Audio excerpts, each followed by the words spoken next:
Well, how's it going, everyone? Welcome to the New Testament Theologist YouTube channel. I'm Nick. Hello.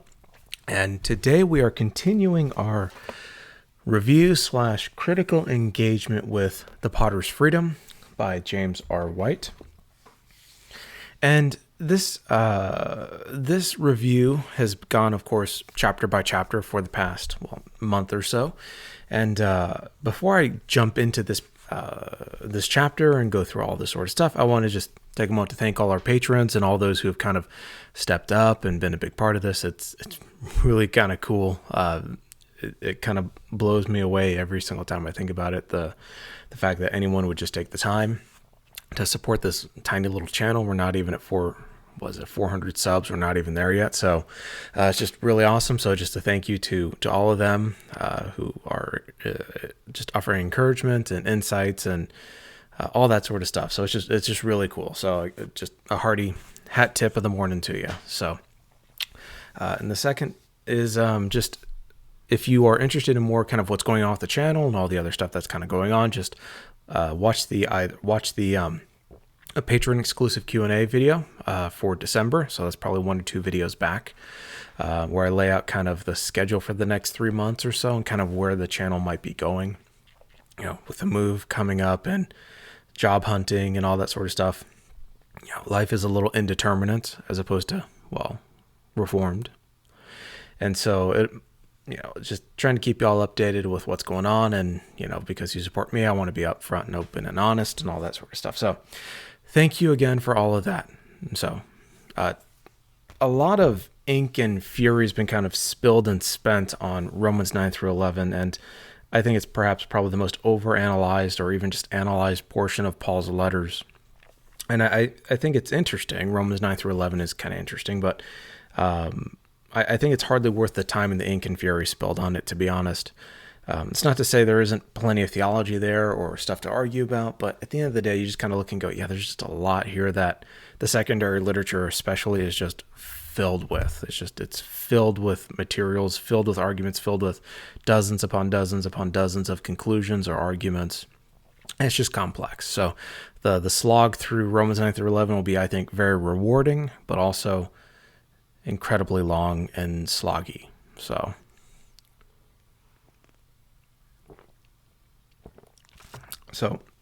this video will be a little different because I've kind of labored extensively, I think, to instead of giving, the reasons why James White is wrong or why reformed readings of certain texts or ideas are wrong, I would rather this channel be known in more constructive ways, not positive theology like, self-help or anything, but just the idea that constructive, we're instead of tearing others down, the goal is to present a theology that is coherent, that is grounded in scripture and tradition as much as possible on the second part.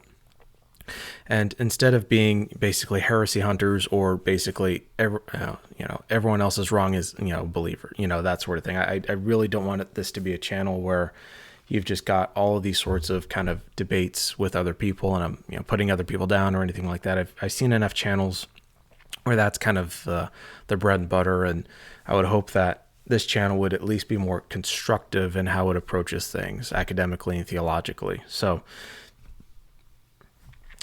But like I said, normally I would give a very positive, or not positive, I would give a very thorough, what I believe to be thorough, at least for a YouTube video, reading of Romans 9, in kind of contradistinction to White and others.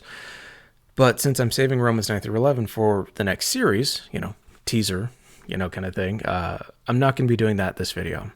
Rather, this video is going to be focused specifically on White's reading of Romans 9 and where there is substance offered, and there is some substance, although I think by and large, a lot of the material is frankly rather shallow and doesn't actually get us anywhere interesting, at least in terms of having a debate.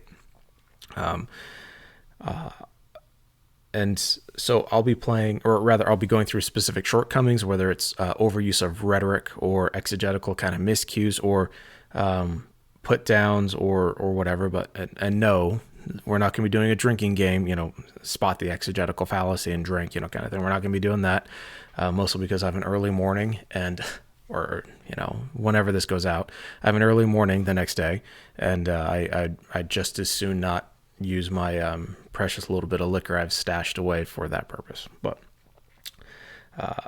I'll try to be my goal is to be snarky instead of mean. So I mean, having read this and gone over it fresh just before hitting record, I'm really I really strongly disagree with a lot of what he says and how he argues, but hopefully I'm snarky instead of rude. So that's what I'll try to do. So I apologize in advance if I fail to be consistent with the high standard I've set for myself. At the end of the day, I'd hate to trip over it. So jumping into this real quick, and again, thanks to our patrons and all our folks. Like, you're awesome, and if you're new here, welcome. Like, share, sub, do all that sort of stuff. That's the only way these little tiny channels grow. But only be here if you like it and you find value in it. If this isn't your jam, by all means, go with God. Have a good one. And there are other great channels out there. So there's the first bit I want to focus on, and we'll go kind of section by section when White gets to Romans 9. Kind of verse, he divides it up pieces by piece, for a couple verses here, a couple verses there. But so basically his work here in this chapter, in chapter 9, in the Potter's Freedom, is two-pronged. One prong is giving his positive case, or at least his understanding is probably not so positive. It's not as constructive as much as it is kind of like, see, the text says this, everyone else is wrong, or these views over here are wrong. And I'm being snarky, but that's kind of the mode of reading the passage. He offers his own reading. And then the second half of the chapter is kind of his takedown of Norman Geisler's reading. I, of course, won't be defending Geisler's reading, as I find Geisler's reading to be just similarly lacking in structural integrity, not in terms of character integrity, but it's just not a very strong chapter from what I remember. And I think it may be that White's points about Geisler are entirely correct. White could be completely correct about what a lot of Geisler argues or states or has stated, but they're irrelevant if he actually fails to substantiate his own arguments and points in the positive case that he gives. And so I'll basically say this, that Geisler and White can both be wrong about their own readings of the passage and correct about each other's shortcomings. So if that's a little weird, sorry, that's what I think it's actually getting at. I'm not going to read through every single portion of the book because a lot of it kind of built. It's one of those books where it kind of builds on previous statements. And it's not that there's anything wrong with that, but it's one of those things. If you don't buy the 1, 2, 3 kind of where the sequence, or if you have questions that aren't answered, you're going to be left going like, wait. But by that point, White's already moved on, or just in general, the author has moved on. You're kind of left going like, well, but this point here, I don't know if I buy. So that's one of the problems of kind of going through the passage like this. So. The first thing I think is worth noting is that White's work is largely kind of contingent upon previous chapters and their success. So chapters on unconditional election, for example, one of the previous videos, passages or materials he does or draws from John 6 or Ephesians 1, or other issues, total depravity or total inability, or his distaste for prevenient grace, at least in the Wesleyan construal of it. And so if you want to see why I think he kind of doesn't succeed on those grounds, or at least in the previous materials, you're welcome to watch, pause this video, go watch the previous videos in the playlist and get back here. And when you do, hi, welcome back. And I'm glad you're here. But I don't think the work he's done in the previous 8 chapters substantiates the foundational citadel, the castle, the structure that he's built for Romans 9. So it's one of those things where it's like if chapters 1 through 8 are kind of this foundation, this kind of model, this sort of substructure to hold up chapter 9, where Romans 9 is discussed, this foundation is too unstable. I don't think he's made his case strongly enough. I think a lot of it's based on misunderstandings of Reformed theology, of Arminian theology or Wesleyan theology, and also a overly polemical tone, which kind of prefers jabs and kind of condescending rhetoric or patronizing rhetoric to actual substance and disagreements. Basically, I'm not interested in being called man-centered. That to me is absolutely irrelevant. I could honestly care less. And the few comments that I get in YouTube videos that kind of say that, and there's not been many of them, I just, okay, cool, good for you, bud. It's like calling me white. It's like, yep, recognized I was a while back and kind of just here. So I know beer review. It's just a Guinness. Very, very boring Guinness. Although it's wonderful right now. And so White believes that White is very triumphant about Romans 9 because he thinks it's the text. And he says he believes this text is, quote, is so clear, so strong that it truly does speak for itself. And that's page 205, end quote. If this is true, and it probably isn't, as it presumes, I would argue a unitary understanding of Reformed theology, or rather of Romans 9, throughout Reformed reception history. And what I mean by that is I somehow doubt that Karl Barth, Cranfield, John Calvin, Murray, Moo, Schreiner, Morris, Bird, Hodge, N.T. Wright, who's Reformed, or at least Reformed-ish, all are somehow simultaneously correct, as if there is no divergent views of or ways of reading Romans 9 throughout even just Reformed reception history, let alone Christian reception history. It's hard for me to buy that, having read Bird and Wright and Moo and Schreiner, and kind of believing that they would all agree with White, or that the Reformed tradition is uniform in how it even understands Romans 9. So it's one of those where I kind of don't buy the premise, and I don't think it's actually substantiated very well, that the text is so clear, so strong that it truly speaks for itself, because at the end of the day, I think this is just kind of methodological hypertension. It's kind of making these claims that just can't bear the stress that is put on them. Because you think about the inability of 1600 years, anything pre-Reformation, to truly understand the text that is so clear and so strong that somehow people missed it. And it's not to say, that's irrelevant for exegesis. Reception history is important. Are you literally the first person who's ever thought this? If that's so, then you should tread very carefully and very humbly and try your best to at least grow and understand where people maybe went wrong, or maybe where you went wrong, or both. It's not to say they're mutually exclusive. But I think it's better to kind of chalk White's rhetoric on this point up, and his methodology at this point too, to just kind of an inflated sense of, I would argue, unearned exegetical superiority. It's kind of this tokenistic, I just read the passage in English and it's so clear and obvious, and whoever disagrees is, whatever, man-centered, or doing eisegesis, or not doing meaningful exegesis, or what have you. And it's a way of kind of framing a debate before we actually engage in any substantive back and forth. Which in debates or debate bows, that's usually what happens. It's not, here's why I'm right and why you should believe me or agree with me. It's usually, here's why the other person's wrong. So there's also the sense too that White is building off of John Piper's work, and I also doubt that Piper would agree with Moo, would agree with Wright, would agree with Bird, would agree with Schreiner ad nauseum, or ad infinitum, not ad nauseum. But yet, White is basically indebted, and basically points us to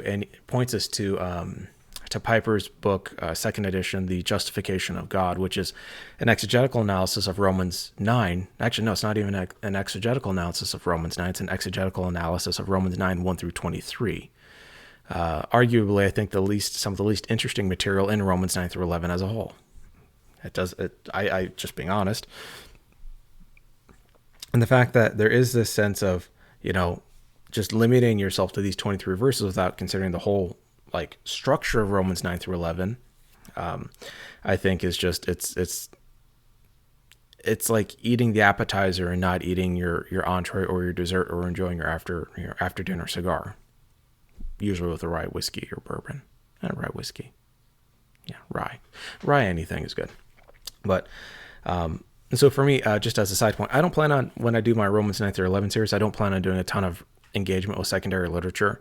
I think it's not that it's irrelevant or unhelpful. It's just, there's so much of it. It's like, I'm kind of just, I'd rather just stick as much with the text as possible and have maybe a few representatives of the passage, maybe like a Moo or a Schreiner. I have Paul Jewett right over here, maybe like a stack of 5 or 6 books. It's just, and maybe obviously some technical stuff like grammars and linguistic aids and stuff like that, just to kind of make sure I'm not going off the deep end, because I'll be trying to do my own translation as well and substantiate that translation. So it's not just, here's what the passage says in English. It's like, no, here's what the entire section says, my own translation, and justifying the translation. So talking about adjectives or participles, or concessive versus causal, or stative aspect, or whatever, and trying to be as as accessible as possible while not being while being rigorous with the passage as the passage deserves. Because if we're going to exegete Scripture well, you should do your best to be rigorous and grounded in the passage. So yeah, there's that. And I think it's also worth pointing out too that White assumes what I call interpretive freight. There's a lot of interpretive freight to his arguments and his kind of assertions. He imports a lot from Romans 8 into Romans 9, which of course you're supposed to do, but he doesn't actually, for example, it's insane to think that Romans 8 is disconnected from Romans 9 through 11. And Thomas Tobin, New Testament scholar, has argued, I think rather strongly, that rather than being focused on Romans 9 through 11, you should be focused on Romans 8 through 11. And I think actually he's got a really good point, and it's kind of got me thinking that maybe I should do Romans 8 as well, because I already planned on going back into Romans 8, just before the golden chain of redemption, so-called, and kind of starting there, because I think there's something there that is really helpful in understanding what follows in Romans 9 through 11. But all this to say, White's work here presupposes a viewpoint or an exegetical conclusion that's derived from Romans 8, but that has not been substantiated from an actual exegesis of Romans 8. Nothing, as far as I can remember, and I've read the book, but it's always possible I miss something, and I allow myself the right to be wrong and corrected. There's nothing in the book that's been written thus far that actually exegetes Romans 8 and uses that as fodder or foundational material for Romans 9. Rather, White basically essentially says that Romans 8 teaches this, and I'm incorporating this here, and I'm like, that needs to be argued and proven, not assumed and asserted. You kind of have to wait to the next chapter, which is chapter 10, and he spends about 2 or 3 pages on Romans 8:31 through 34. Well, not the whole not even all of Romans 8, just 4 or so verses on Romans 8 to be actually made. And so one can't assert that Romans 8 teaches White's view when he's yet to actually justify that it teaches his view. It's like me saying, for example, I'm arguing that what's something silly that's not going to offend people that I believe? That's probably not going to work. Okay, here we go. No, that's controversial too. No, okay, so here, we'll go back to the 1 Timothy 2 passage with the ransom for all and the salvation of all and all that sort of stuff from a previous video. Died for some, I think, was the title of the video. And let's say I'm doing an exegesis of 1 Timothy 2, 1 through 6. And I'm making arguments about it, but I basically, 1 Timothy 1:15 teaches the salvation of all people and all this sort, make these sorts of claims, sinners, this and this. But I don't actually, I haven't exegeted the passage. I haven't done anything to substantiate that. I'm just kind of like, well, the passage before this brings this in. And it's like, well, hold on. There's disputable points about what you've just said and what you've argued here. That needs to be like, there needs to be more holistic exegetical work here. There needs to be a lot more integration here, not just kind of like saying, well, 1 Timothy 1 teaches this, so ipso facto 1 Timothy 2 teaches this, which is why in that video I spent a lot of time on 1 Timothy 1:15 as a kind of a key text for understanding what follows just 5 or 6 verses later. And White here, it's not as if one couldn't have included Romans 8:31 through 34 in this chapter. And so maybe it's the publisher was like, hey, let's separate these chapters out and put this over here and put that over there. So it's not as if I'm saying White failed or anything like that, but it's one of those kind of issues that just doesn't show harmony between the actual arguments. And so this isn't saying White's wrong or stupid or anything. It's just I don't think the point is substantially made, even though I can understand where he's coming from and would happily have engaged with him on that. But I just don't see the point actually itself being made. And so the next one, and I think this is something I already made point-wise in terms of methodological or hermeneutical issues, is that White treats only Romans 9, 1 through 24. And if I recall correctly, in the debate he had with Leighton Flowers, he didn't do all 33 verses.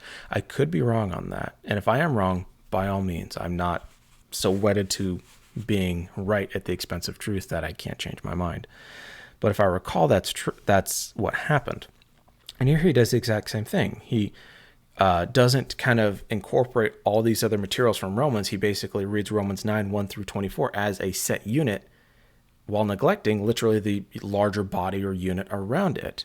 I mean, he does attempt to bring in Romans 8, but that, again, just is the problem. He doesn't actually establish the connection between the two and assumes basically EDD, which, as I've said before, is exhaustive divine determinism.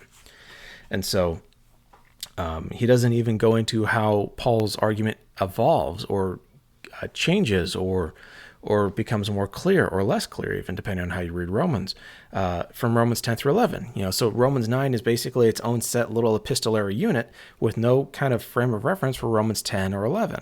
It's not to say White can't go into other passages or later, but it's like a passage that is so central to White's reading as to be not contextualized within the larger narrative unit or literary unit, Romans 9 through 11 or Romans 8 through 11, and is not seen in terms of the actual climax. It's like you'd think Romans verse 24 is the climax of Paul's letter to the Romans, and that's, of course, not true.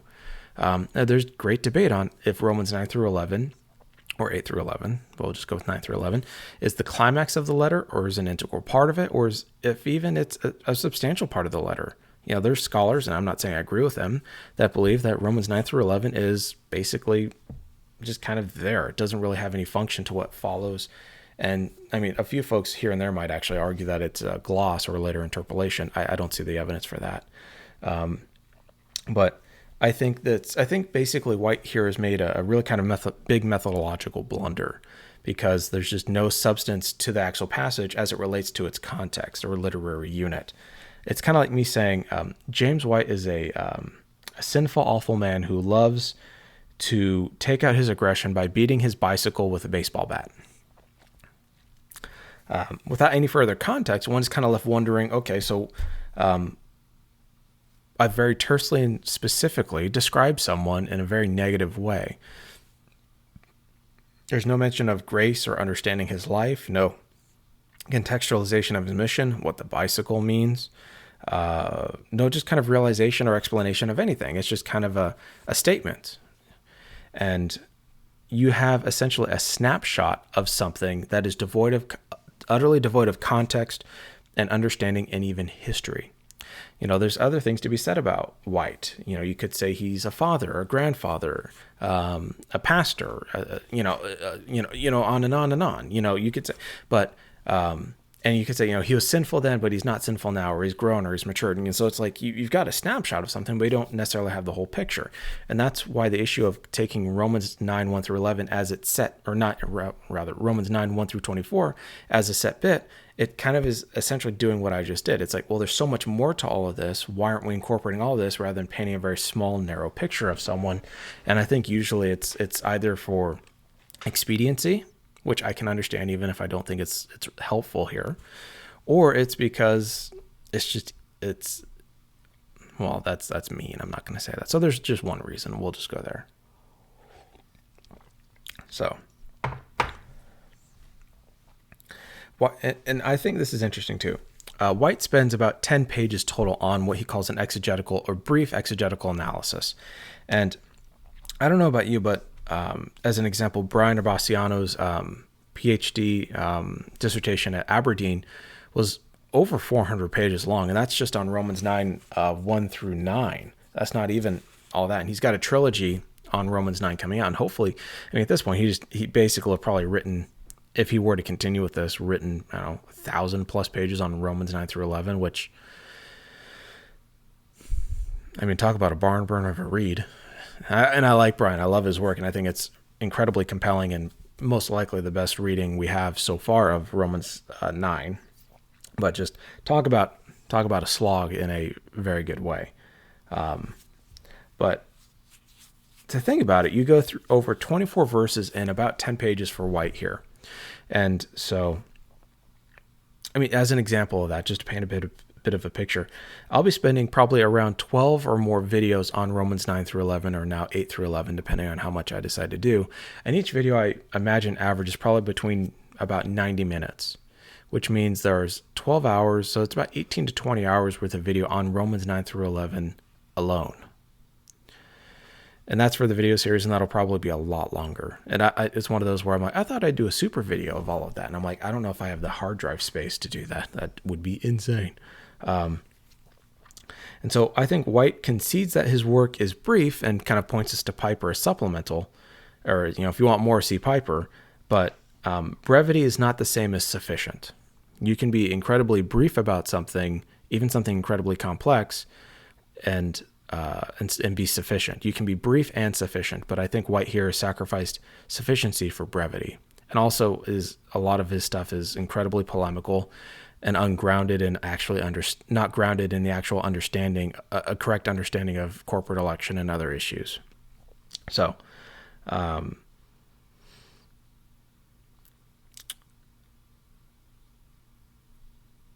yeah, well, I'll skip this a little bit down here. So first bit is on White on Romans 9, 1 through 5, and this is pages 205 through 206.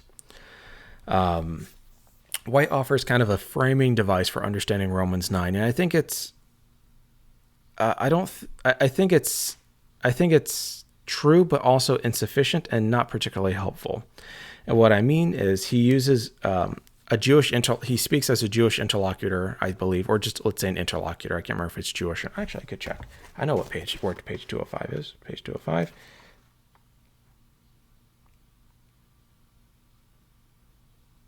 He actually isn't specific, so I'll be fair. I won't say Jewish interlocutor. I'll say interlocutor, to be fair to him. He uses an interlocutor to kind of speak back to Paul. If this gospel message you proclaim, Paul, is so wonderful, why is it that only a small number of Jews embrace it while the majority of the covenant people reject it? End quote. So I think this has some truth to it, like I said, but I don't think it's specific enough or focused enough. I think Paul is probably focused rhetorically on Gentiles who might have questions about the coherence of divine faith and kind of human agency, but also bigger questions than that. I don't want to get too much into the positive case I'd be giving, but essentially I think it would be something more like this. Paul, is God good and faithful even when his chosen people aren't accepting him? And I don't think the interlocutor is concerned with God's sovereignty or sovereignty in the debate between Christians or even non-Christians. You have debates about sovereignty all over the place. But rather, I think the interlocutor is concerned with God's faithfulness. Can God be faithful when his own people aren't accepting him and he's now come to the Gentiles? Has God kind of forsaken the Jews? Has God kind of put people out? How does the divine-human relationship work when God is seen as a certain way or acting in a certain way? And there's also the issue of theodicy there as well that Daniel Kirk has argued for. I wouldn't say completely persuasively, but certainly it is a neglected component in Romans, and I think Kirk actually brings that out very helpfully. J.R. Daniel Kirk. I believe he's a New Testament guy. I believe he's up in, I want to say San Francisco now, the Bay Area. But I don't think White has sufficiently framed it, even if I think he has truthfully framed it, if that makes sense. I think it's just too narrow, and it's not sufficient to paint kind of the big picture. I think the question is more on God's faithfulness and from the perspective of Gentiles. It's not to say Gentiles to the exclusion of Jews, but you can write to someone, I could be having a conversation with you and someone is sitting, let's say, right over there, and they're all involved in the conversation, but I'm talking specifically to you and making a point to you. That doesn't exclude them, but it is not focused on them. So it's like, telling people to be strong and courageous. I'm talking to a guy. Be strong and courageous, and his wife's sitting there. It's not as if I'm saying, no, you don't be strong and courageous. No, but you're making a specific claim to someone, not an exclusive claim. So maybe that helps kind of clarify it. So White again affirms determinism, EDD, or as kind of the guiding interpretive prototype or model for understanding all of the New Testament. And this is, of course, clearly woven throughout the book. It's on every page. But his rhetoric and use of language is, I think, clearly on display here, with his assumption of EDD and how he kind of uses language that seems imprecise. It's not imprecise in the sense of I don't understand where he's coming from, because I do, but I don't think it's precise within his own worldview. And what I mean by that is he says, quote, in Romans 9, 1 through 5, Paul lays out his heart's desire along with the true privileges of Israel. And he cites, the passage. White also writes, Quote, he even goes so far as to say that he would be willing to be cut off from Christ if this would only bring his brethren to salvation, end quote. Now, if EDD, or exhaustive divine determinism, is true, then Paul's desire is problematic because God has predetermined him to feel this way. And if Paul were a proponent of EDD, why would he not glorify God in the predetermined hard-heartedness of his people? It's one of those things. If EDD is true, then why does God have Paul acting this way? Because if God's true focus, as White seems to indicate over and over, is on God's sovereign capacity to do something, or his unilateral power, then why would Paul feel this way about God unless God predetermined him to feel this way? In which case, is this, you could say God is not forcing him to do this, but God has preformed him to do this, or preset him to do this, or predetermined for him to do this. So it's not a matter of force, because force doesn't exist, or those sorts of things don't exist in an EDD universe. And so it simply brings the assumption of EDD into the text by readers adds a lot more questions, because it essentially begs a lot more issues that need to be addressed rather than what the text seems to suggest. And that is the cognate word for Paul's distress, Romans 9:2, reflects the grief brought forth when one agent causes agony toward another, or puts another in an egregious situation, like Luke 2:48, when Jesus causes distress by staying back at the temple and his parents leave and they think they've lost him, or in Acts 20, verse 38. And it can refer to the reality of self-inflicted pain in 1 Timothy 6:10, kind of pain that's self-inflicted through sinful activity. Usually, this cognate, or at least as it appears in the New Testament, specifies, I would argue, the relational component of a relational component that has been ruptured or frayed or cracked or broken. And I would argue EDD doesn't lie at the heart of this distress unless one presupposes that it does. Rather, the assumption of it carries with it a lot more questions that need to be answered rather than what the text seems to actually be communicating. And Exodus chapter 3, verse 7 in the Septuagint refers to God's witness of Israel's suffering. So the same sort of distress or suffering, which Exodus, of course, 32 through 34 is a major intertext or source text, or cotext, we might say, of Romans 9 through 11. And so the presence of Exodus in Romans is very helpful. And then God, of course, responds to their suffering by sending Moses and kind of responding to Pharaoh and hardening him and doing all these sorts of things. Now, a Wesleyan or an Arminian or whomever, I don't want to say non-Calvinist because I think that's not framed positively, or provisionist or whomever, the free will theist, as boring as that is to say, can affirm this point because we believe that Paul has a sincere, i.e. non-determined, desire that he believes mirrors God's own desire for Israel.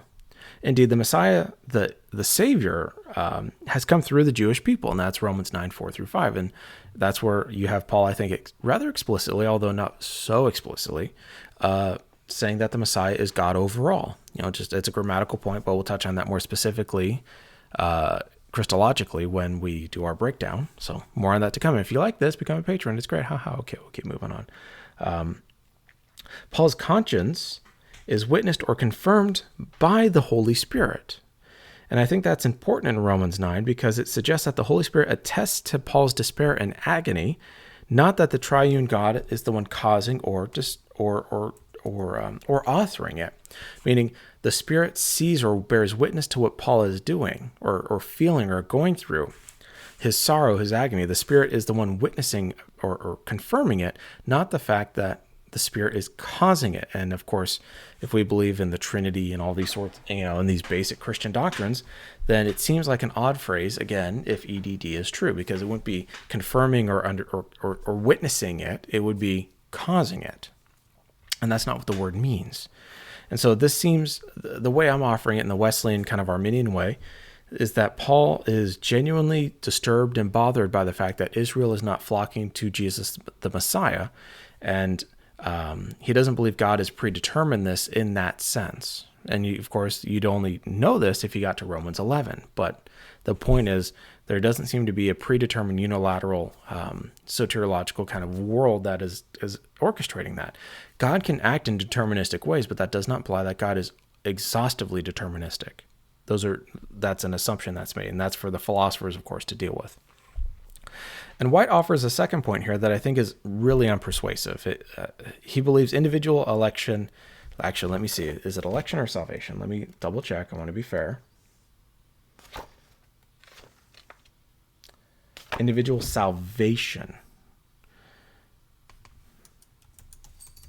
I set this up to my patrons. He believes individual salvation is involved in Paul's lament. He says, "It should be noted that this passage immediately raises an important point.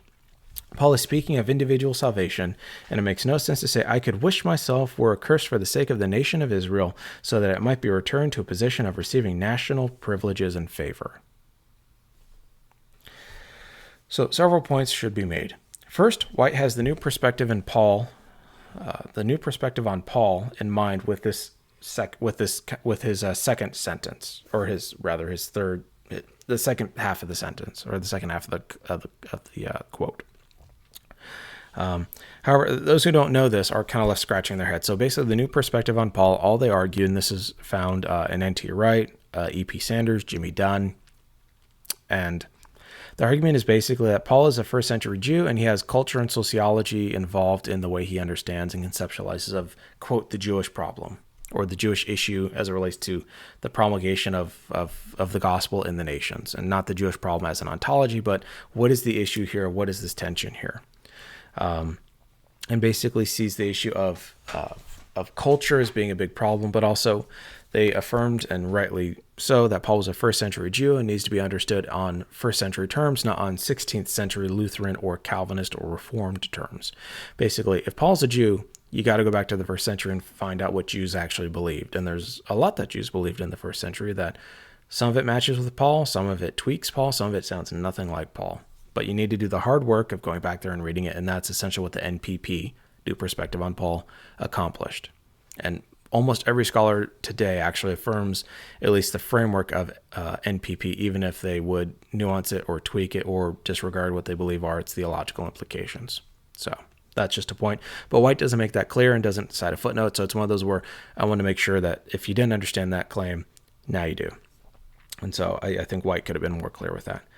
Second, the second point is I think White's really confused on this point. I mean that sincerely. I think he's actually confused because, with the exception of Cornelius in Acts 10:24, Paul's use of kinsmen, or kinspeople, we might say, sungenes, right, reflects I think it reflects a contextual metonymy for Israel, meaning kinsman is basically a synonym for Israel. And what I mean by that is, this is confirmed, I think, by just a simple word search in the New Testament, where the word is used to describe the people, whether relatives, friends, or households, or people within households of Israel. And Israel, of course, is a corporate body, a people, a nation, a people group.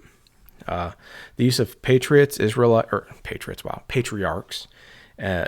and according to the flesh, throughout Romans 9:1-5, suggests corporate election and Paul's own sense of inclusion within this group. So Paul in Philippians and other passages sees himself as a Hebrew, even if he's got his conception of Messiah, which puts him at odds with a lot of Jewish leaders and thinkers. The very idea of even being accursed and removed from Christ for the sake or on behalf of my brothers and sisters, adelphon, brothers and sisters, implies his self-identification and involvement within the group. So he still views the Jewish people as his brothers and sisters. And that can't be displaced because that is familial language, that is identity language. Paul still views himself as a Jew and these people as his brothers and sisters. And the fact that he could be accursed for them implies a lot. It implies that he, like they, are Jews according to the flesh, in accordance with the flesh, i.e. through lineage. And salvation is perhaps in mind here, but in terms of keeping the covenants and operating rightly as adopted children. But the focus on Paul's desire to be accursed for the sake of his people or nation is a remarkably stable interpretive conclusion and fits strongly with the view of corporate election. That is, kinsmen, brothers and sisters, Israelites, and patriarchs are virtually synonymous with Israel, the nation of people. And the use of kinsmen appears in Romans to refer to Paul's fellow Jews. And that's, of course, Andronicus and Junia in Romans 16:7, and then others mentioned in Romans 16:11 and 16:21. And so these are people that are known via identity within a specific nation or group of people. The individual is not ripped from it. The individual is seen in light of the group. And so I think that's a really basic hermeneutical issue that White does not seem to understand. And he makes this mistake repeatedly throughout Romans 9. And I think it's quite an issue, because if you don't understand your opponent's view, you really run the risk of straw manning, but also just the issue of building a theological foundation that's just untenable. And you don't want to do that, to be honest. It feels dumb to say, but you really don't want to do that.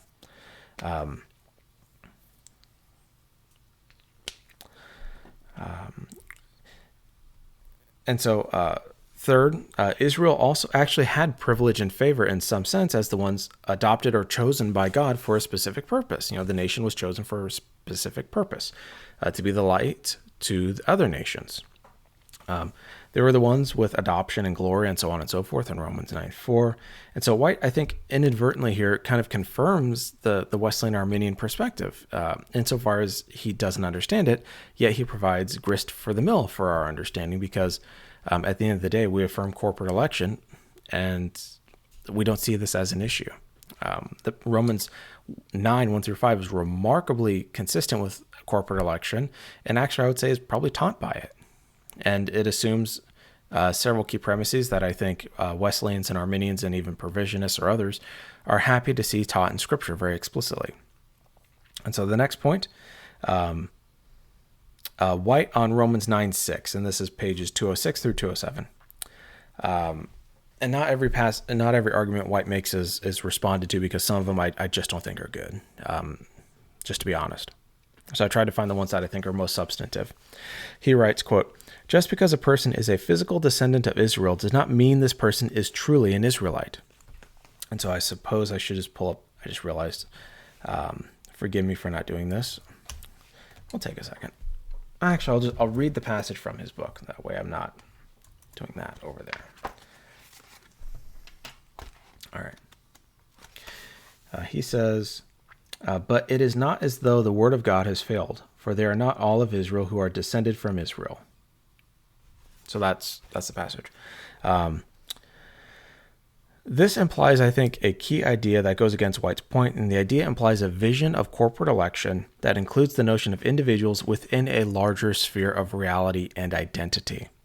Not all who are part of the nation or group of Israel are part of that group, meaning they exist within that group, but not necessarily of that group. And if corporate election is true, then White's comments that follow are nothing more than assertions concerning a misunderstanding of corporate election. And so this point here about just because a person is a physical descendant of Israel does not mean this person is truly Israelite is not controversial. And White often makes this repeated blunder where he'll say stuff like, God is sovereign. And our first response as Christians is like, well, duh. Yes, we like this word. Yes, we believe this. What's the issue? And there's this kind of presumption that if I state something that sounds reformed, that doesn't automatically mean it's reformed or that it's controversial. It's the interpretation of the phrase or the freight or theological freight behind the phrase or idiom that people would dispute. And so I want to make that. I think that is fair to White, but I also think it's true. And so White on Romans 9:7-9, and that's pages 207 through 208, he writes, or rather Paul, I should say, "Nor are they all children because they are Abraham's descendants, but, quote, through Isaac your descendants will be named," end quote. That is, it is not the children of the flesh who are children of God, but the children of the promise are regarded as descendants. For this is the word of promise. At this time I will come, and Sarah will have a son. And so White here continues to kind of build his previous faulty arguments on top of previous faulty arguments. He offers 2 points that he believes are unassailed by the previous ideas. He says, first, God has determined who was and who was not a child of promise. That is all God's work. Second, Paul is speaking of the salvation of individuals. So let's take this in order. Concerning the first premise, and I really need to crack my back, but I can't seem to get it. He again falls into the trap of thinking that, are we fighting? We are. The cats.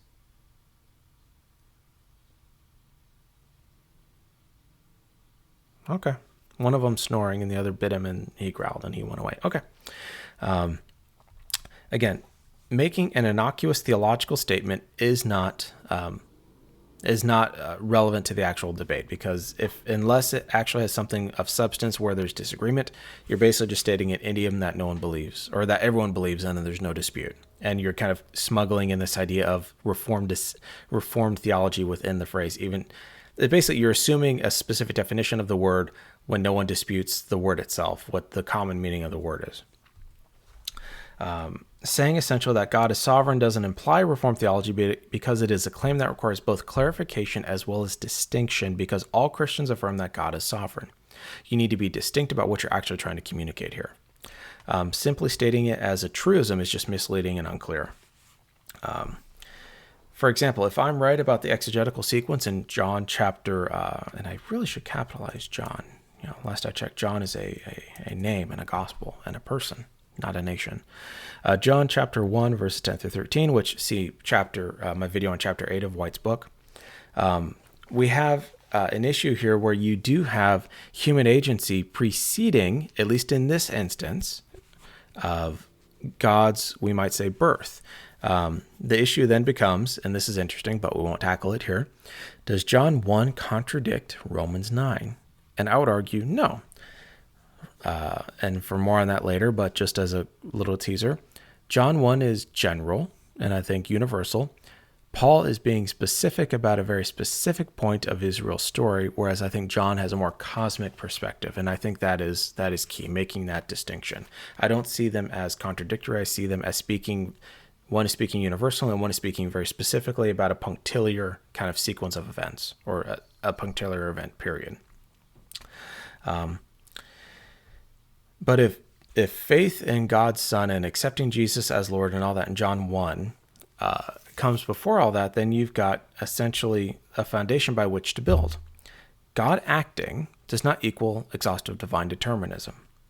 Divine action is divine action and needs to be qualified and distinctified, we'll use that word, when the actor, in this case God, offers us a specific qualification of the action. And even then, divine unilateral activity does not equal that every event or thing is co-opted or coerced or set forth or predetermined by God.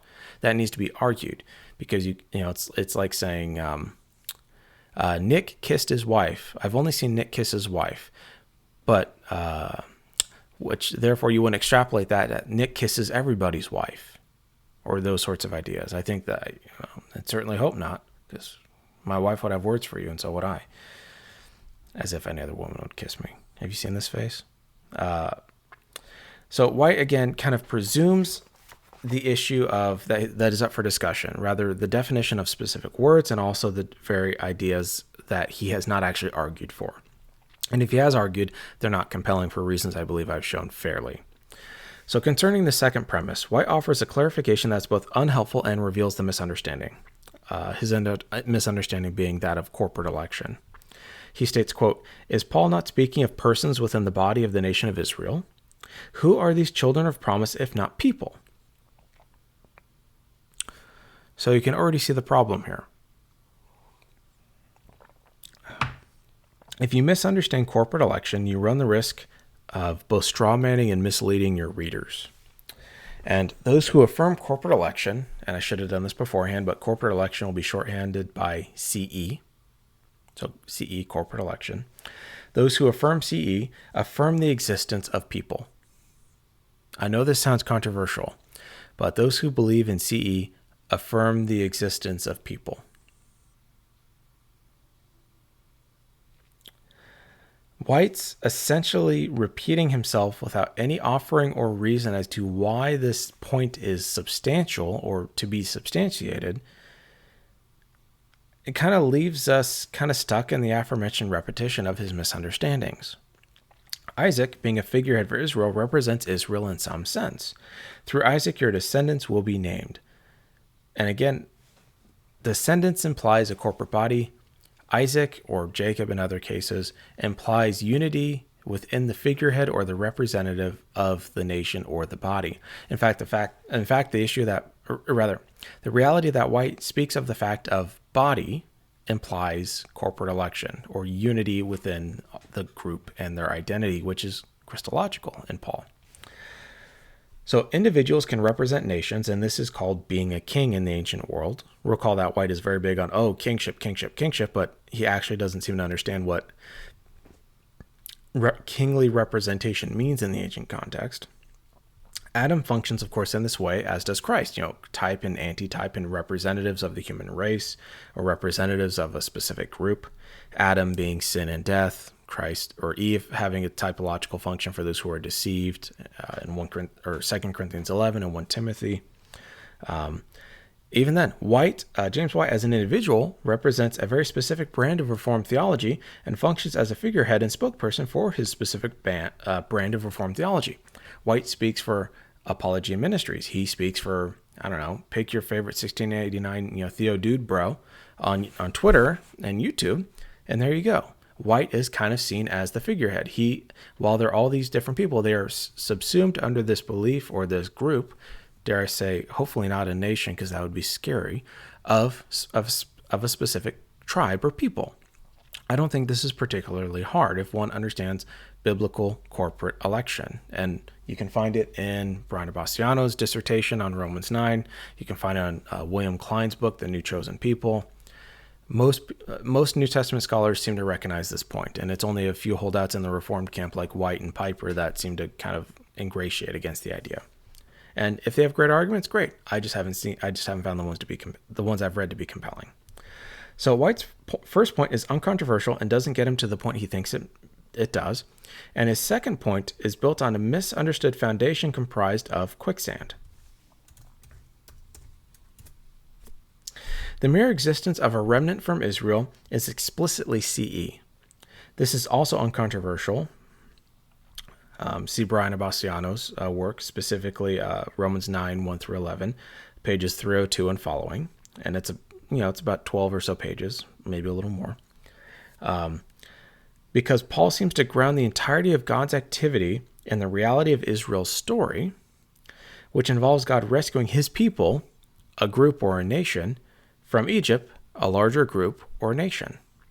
And see the book of Exodus for that. White conflates peoples with nations without distinguishing them in any substantial way, and given what I've argued above, White is just simply not offering us any substance here.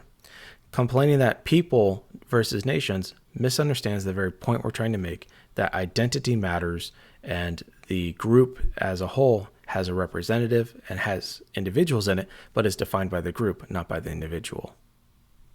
And that is something White, I think, has repeatedly misunderstood.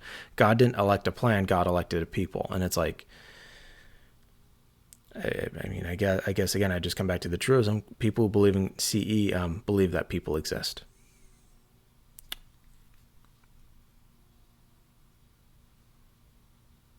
Sorry, I'm listening to see if my son has woken up. No, I think someone's snoring. Is it? No, I don't think it's them. Anyway, all right. So White on Romans 9, 10 through 13. And we're getting close through this. And not only this, but there was Rebekah also, when she had conceived twins by one man, our father Isaac.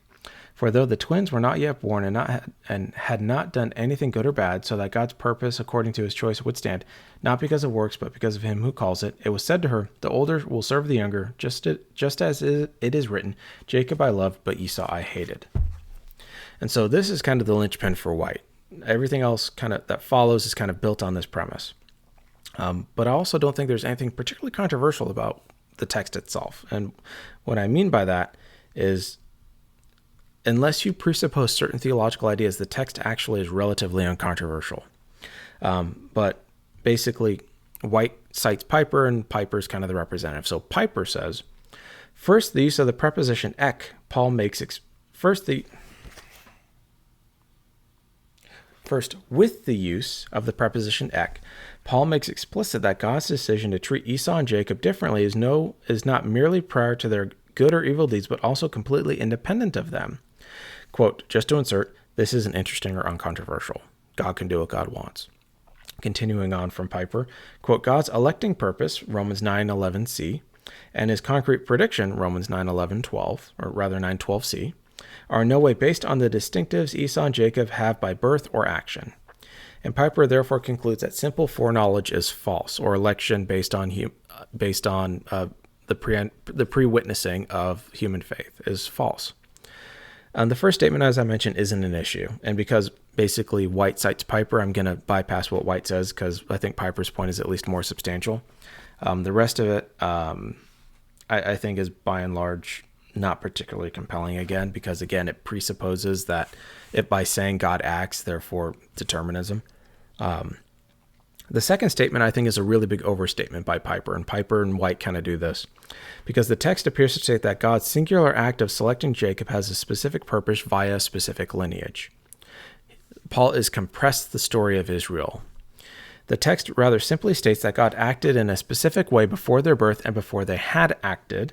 The text does not suggest that it is at odds with simple foreknowledge. Of course, I'm not saying that the text says simple foreknowledge. We're not in contradiction, but the text itself has no implication that it's in contradiction to simple foreknowledge. Indeed, the phrase "before they did anything good or evil" implies that God had some awareness, and I'm using some awareness cheekily, of what they would do before they were born. Before they had done anything good or bad implies that God knew that they were going to do stuff that were good or bad. Implies that God just had awareness of what was going on before they were born. He just didn't elect them on the basis of the good or bad things he thought they were going to do, because he had a bigger purpose in mind. God can elect and select people for a specific purpose all he wants. So White and Piper have made an interesting point that I think is just too simplistic. God's calling is not based on who we are, but on who God is and what God desires to do through us. And I don't see EDD or any other concepts being taught here as overriding interpretive paradigm or paradigmatic realities. When one is guided by very specific paradigms, one asks different questions. Therefore, love and hated here most likely refer back to the notion of purpose and selection for said purpose. God's love or favor of Jacob has a specific telos or goal in mind. Whether or not they are salvific is not made clear by the passage itself. And so I don't think the whole passage is actually concerned with salvation, even if it's kind of a tertiary element. The point is on God's divine activity. And Paul will get to the issue of faithlessness and faithfulness later on. But that's beyond the scope of this chapter, because I made a very big point of that. So White on Romans 9:14-16. Passage reads, "What then shall we say? There is no injustice with God, is there? May it never be, for he said to Moses, I will have mercy on whom I have mercy, and I will have compassion on whom I have compassion. So then it does not depend on the man who wills or the man who runs, but on God who has mercy." Again, you'll hear that White's exegesis, or I would say it's more of an exposition, it's not really exegesis, is misleading. Because God is free to act in whatever way God desires to act, and much of White's statement is built on the repeated assertion of what God does. However, White continues this trend, and of course you should always give points for consistency, even if the consistency is shown to be consistently wrong, because he misconstrues CE when he writes, quote, "Paul uses two singular present active participles." Again, notice the Greek flex. It's like, why is this relevant? And he doesn't tell us why. The fact that they are singular shows us again the personal nature of the passage. That is not a grammatical point that is really relevant. They're singular. It's like, okay, there are such things as collective singulars. You can tell someone, Paul says to Timothy, I want you to do X. It doesn't mean he is excluding other people. Anyone who reads Timothy, for example, if I said to Nolan, you shouldn't steal. Anyone who's reading that, or anyone around me goes, oh, but he didn't tell me not to steal. You can see kind of the misunderstanding there. It doesn't make sense of what's happening. It's like, just because I don't say it to you, or I don't mention you by name specifically, doesn't negate what I said. And he says the fact that they're singular shows us again the personal nature of the passage, which again, that's not under dispute. But I think White kind of believes he's found a smoking gun, and at the end of the day, I'm like, you kind of lit a match and it's out and there's just smoke, and I'm kind of, there's not much here. He says the interpretation that attempts to limit Romans 9 to nations cannot begin to explain how nations will or run. So White's first point is irrelevant because proponents of CE believe that God's election is personal. We believe that Christ, of course, or at least I believe that Christ is the elect one, which is personal, and those who are found to be in Christ through faith are elect and involved in all that. And that is incredibly personal because the blessings are personal and we're persons, and Christ is a person. So this is not compelling, nor is it's theological virtue signaling. The second point continues his misunderstanding of CE. Of course, there's no specific modifying of human of it to relate to human will, the man who wills or the man who runs or whatever. But that's kind of a separate point. It's a translational issue. God's freedom to be merciful isn't an issue for Christians. However, the issue really isn't about nations, but about corporate groups. White is kind of capitalizing on the idea of drawing a distinction between nations and corporate groups, as if he I guess has nations conceived of as faceless entities, whereas individuals are. Although, if you got a bunch of riots going at White, given his certain view of politics, sees people rioting as groups. So maybe just don't think of it in terms of billions and billions of people in a selective hierarchical government, and maybe just think of it in terms of identity, group identities. And I'm not talking about group identities in political sense per se. I'm talking about group identity and where there's shared values and, Christ is at the head of all things, specifically that group of people who are his body and children of God. Nations can certainly are certainly corporate groups, as I think White would actually recognize if he wasn't trying to dunk on people.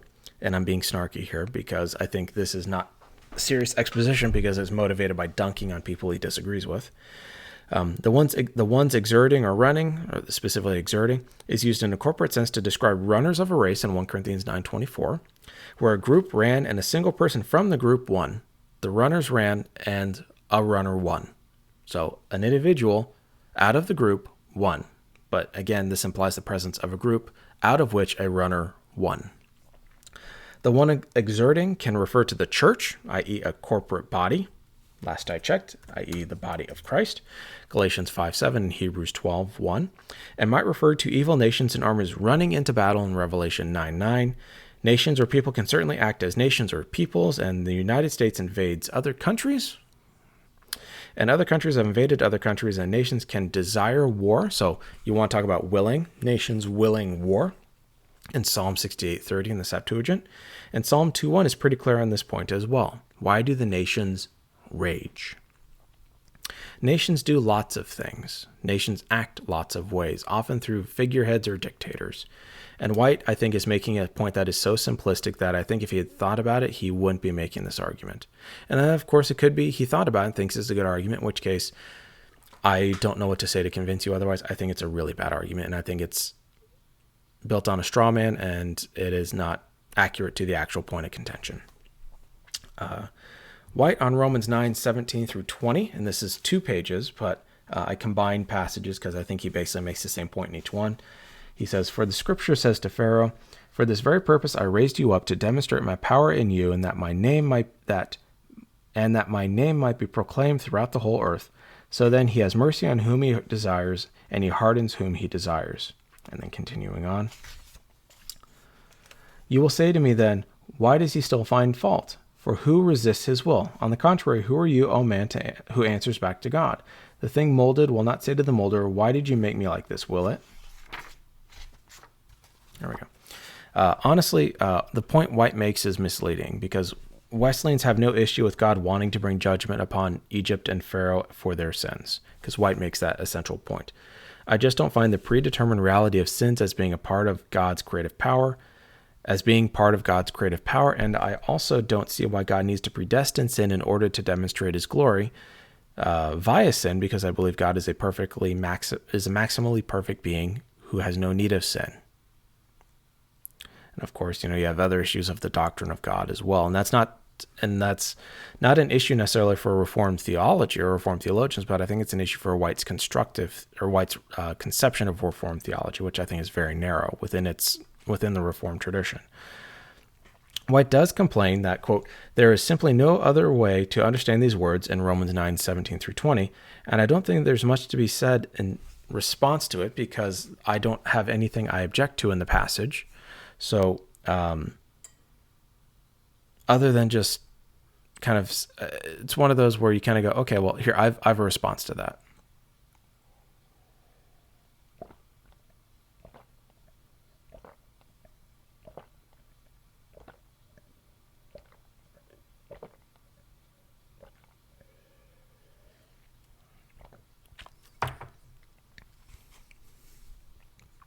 I could have just repeated myself, but I figured that was at least more entertaining and more on the nose.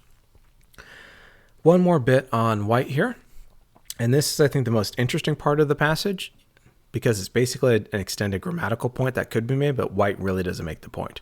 But we'll see. So let's look at this. Romans 9:21 through 24. Or does the potter have a right over the clay to make from the same lump one vessel for honorable use and another for common use?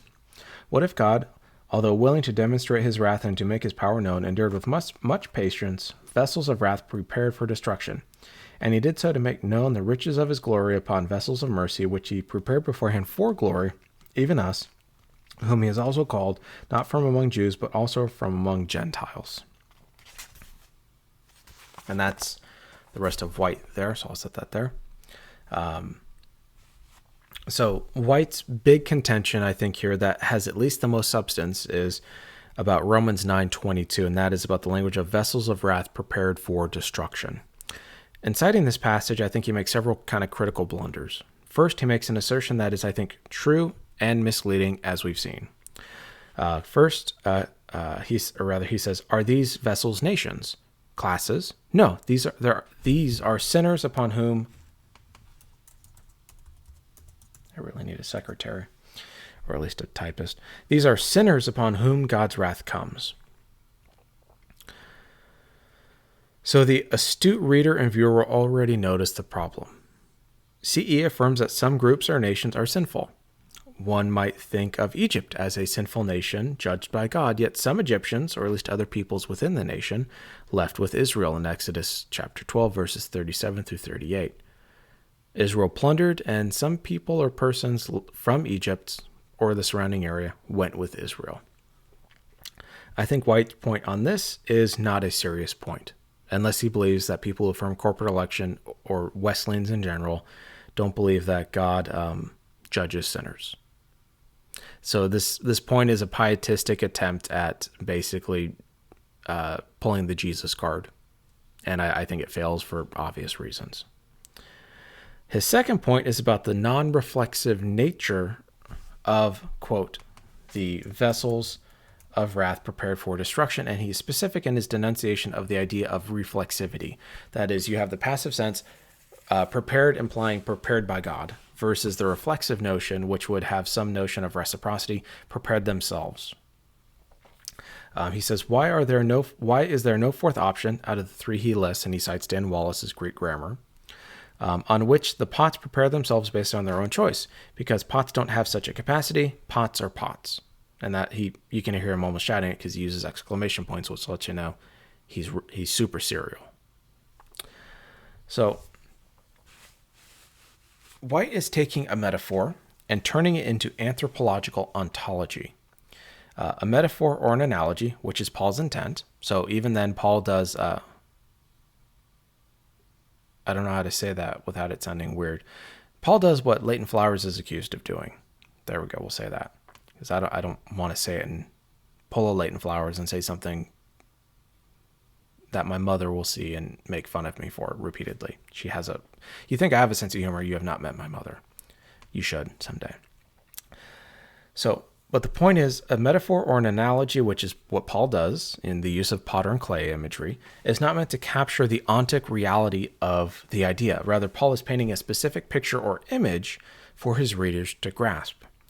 Paul isn't pulling a James White and literalizing the image to the extent that one might imagine God actually having hands to fashion the clay and eyes by which he can see what he is doing. Of course, that gets into the issue of anthropologic language, especially when God is a chicken. Gather you under his wings. It's like we know the image that's being communicated, even if the image itself is not meant to be taken so super seriously or so super literally. We understand the point. God as creator has the right to do what God desires to do. But that literally doesn't mean we are pots. Like, it literally doesn't mean that. And so this argument, I think, is just, it's frankly absurd. And I think there's just not much to be said to it beyond just the fact that it confuses ontology with metaphor and analogy. The second point, and this I think is at least more substantive insofar as it's not substantive in the way White describes it, because he's doing his whole polemical, jump around shouting at the moon thing. But the actual point that he alludes to is interesting, because he basically says the verb is not reflexive. And so without getting too much into this, because I want to spend some time on this in the future,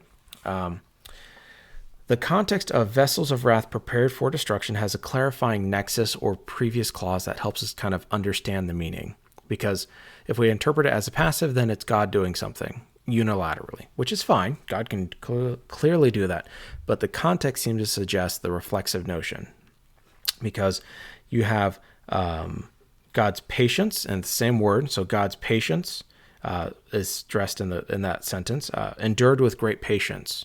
And that same word for patience is used in Romans 2:4. God's being patient and waiting for something to occur. And then also it's not the same word, but kind of a similar idea is in Romans 6:23, where God passes over the sins of old through his forbearance or clemency. God waited and kind of overlooked sins of old, for a specific purpose and for a specific time. And so God's patience or clemency or waiting on specific entities reflects the idea of indeterminism, that God's waiting is contingent upon the nation or people group, i.e. the vessel in the analogy, and is contingent upon waiting and without determining what will happen.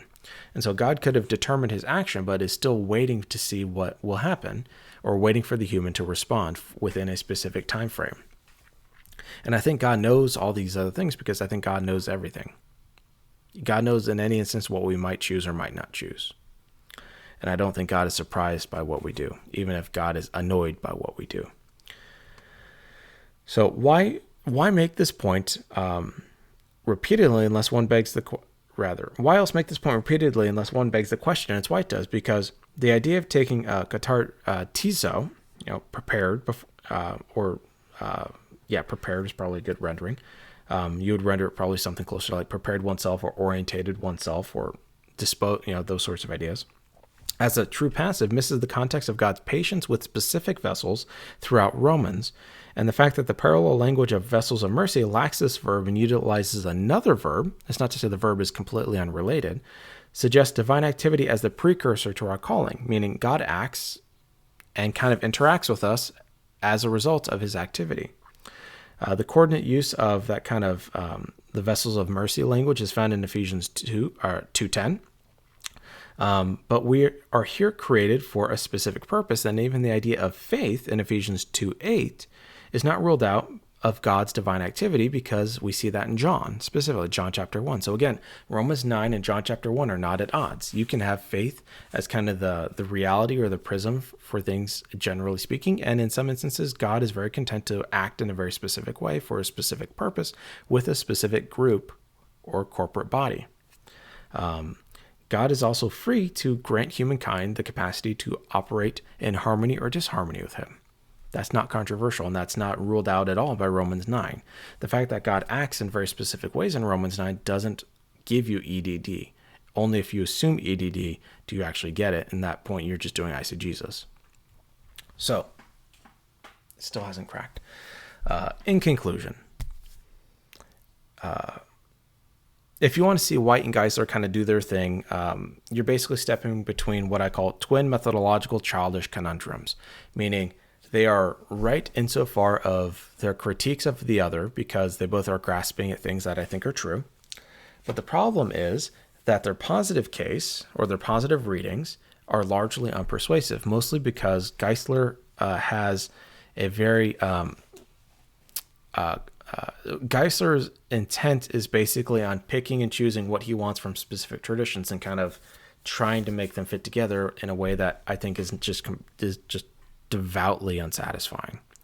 And White's work is more is too laden with philosophical assumptions and presuppositions to be worth the amount of effort that he spends expositing the passage. I'm not willing to grant that White actually does exegesis, at least in this chapter. And the previous chapters, I don't think he does it either. I think he's more expositing. He's kind of, here's what I think the passage says, not reasoning from the passage, looking at the words in context, the meaning in context, pulling in co-text, telling us what the Greek words mean rather than just citing them, and so on and so forth. I think the issue for White here is that he misunderstands corporate election, and he misconstrues his misunderstood view of corporate election and presents it in a way that is just profoundly inaccurate. And it's kind of common throughout the book. He's also prone to assertions over actual argumentation and evidence. And I think it's actually helpful because you get to see it fully on display here in White's work. If one wants a reformed understanding of the passage that is helpful, I would recommend Mike Bird's Evangelical Theology, the second edition. It's warm, it's funny, it's passionate, and it's cogent of opposing views, and it is articulate, and it's a really fun read. And he operates from I would call it he calls himself a Reformed Anglican. So he's got views there that may not mesh well with certain sides of the Reformed tradition, but I think it's a very generous book. It's a book I enjoy. It's a book I would recommend. I don't agree with everything in there, but that goes without saying. You're allowed to, like I said, or like I alluded to in previous videos, you're allowed to be friends with people you disagree with, and you're allowed to enjoy things that you don't agree with necessarily. Like, I love reading Barth. Actually, that's not true. I don't love reading Barth. I love reading Moltmann, and I don't agree with half of what Moltmann says. I love reading books I disagree with because at the end of the day, if you learn something, that's the whole point. So, our analysis of White's book, The Potter's Freedom. We just finished chapter 9. We have 4 more chapters. Hopefully we can be done this month. If you like what you've seen here and you've been blessed by it or you've been challenged by it, make sure to like, share, and subscribe to this channel. If you have the financial means, I'd love support on Patreon. That would go a long way. If this thing becomes a full-time gig, I think that'd be a dream come true. But as of now, God has God's dreams and I have mine, and I try to live in the reality of what God dreams versus what I want. But maybe this is, maybe this isn't, but we'll see what happens. But thank you for being here. Thank you for taking the time to check out this little YouTube channel, and for your views and for your support and your encouragements in the time of looking for work and trying to, preparing to move and all that sort of stuff. It's been incredible just to have the support. So, 16 patrons in a month or month and a few days is insane. Like, I don't have words for it if I'm honest, but just thank you. And thank you for being here. And this is awesome. And if you made it this far, this is probably not my longest video, but if you made it this far, give me a theology nerd what up challenge, or not challenge, theology nerd shout out in the comments. Make sure to leave comments if you dug this and all that. But in any case, I'm rambling, but hope you have a blessed afternoon and day. And I'll be doing a loose leaf homily on Sunday, probably between 1 and 2, like 12 and 2 p.m. Pacific Standard Time. Not sure what the lectionary passage is yet, but make sure you go to church. Make sure you are involved in your local church. Make sure you are praying and reading your Bible. And more surprises coming for the YouTube channel over the next probably month or two. And just thank you for being here. Cheers, everyone.